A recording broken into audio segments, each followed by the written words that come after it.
தேர்தல் பிரச்சாரத்தில் ஆந்திர முதலமைச்சர் ஜெகன்மோகன் ரெட்டி மீது அடையாளம் தெரியாத நபர் கல்வீசியதில் முதலமைச்சருக்கு நெற்றியில் காயம் ஏற்பட்டுள்ளது.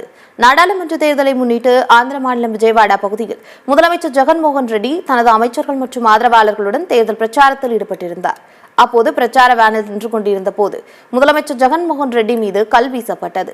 அடையாளம் தெரியாத நபர் வீசிய கல் முதலமைச்சரின் நெற்றியில் பட்டு காயம் ஏற்பட்டது.